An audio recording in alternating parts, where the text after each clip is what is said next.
Mary, I came onto the board because I want the best for my children. I expected to talk about fundraising to improve the school facilities and also the school budget and other discussions about resources. I'm still not sure why you think it's important for me to know something about the Bible. Michael, this board isn't just for any school. This school board is for a Catholic school, and so this means it has a particular vision, a vision that goes back to the mission of Jesus. Now, Jesus described his mission as proclaiming liberty to captives, setting the downtrodden free, opening the eyes of the blind, and proclaiming good news to the poor. Just as that was his task, so it is the task of any Catholic school. This is why your school will give time to community service programs, time for actions for justice, and not just give time to academic subjects.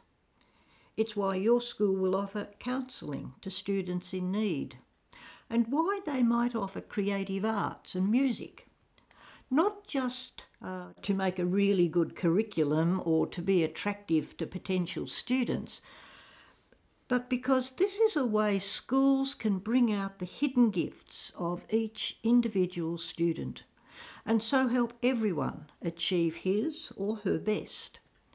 Everyone achieve their own particular dignity.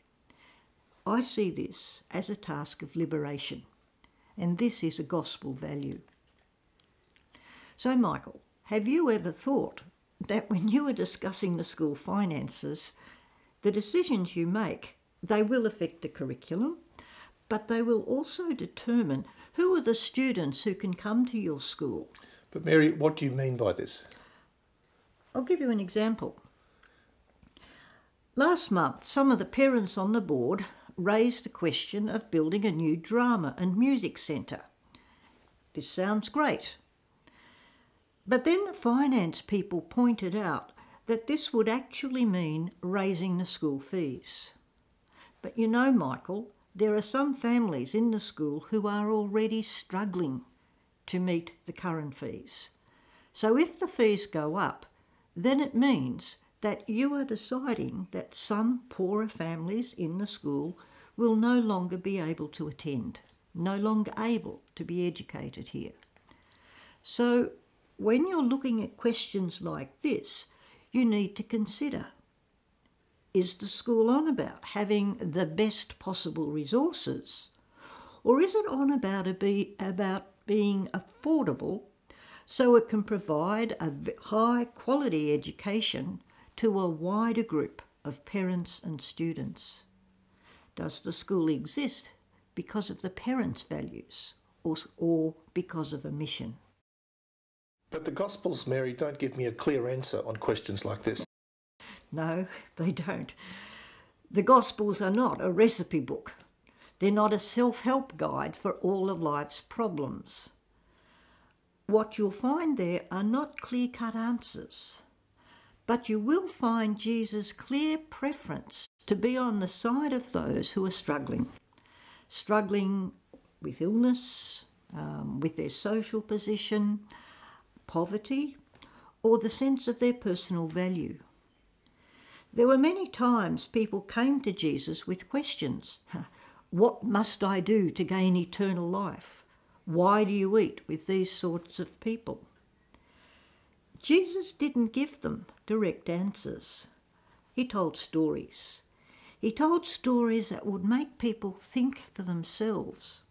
Here's an example. One day Jesus was asked by a man, "Who is my neighbour?" And Jesus answered, "A man was walking down from Jerusalem to Jericho, and he was attacked by bandits and left for dead." You know the story. 2 leaders from his own community walked past and left him lying there. The one who acted as a neighbour was his enemy, a Samaritan. It would be today, say, if a Jewish soldier was left wounded and a person from Hamas came and gave him help. It would be as shocking as that. So the Gospels ask us to think about our choices and how we act. They challenge us to consider who are the ones most in need.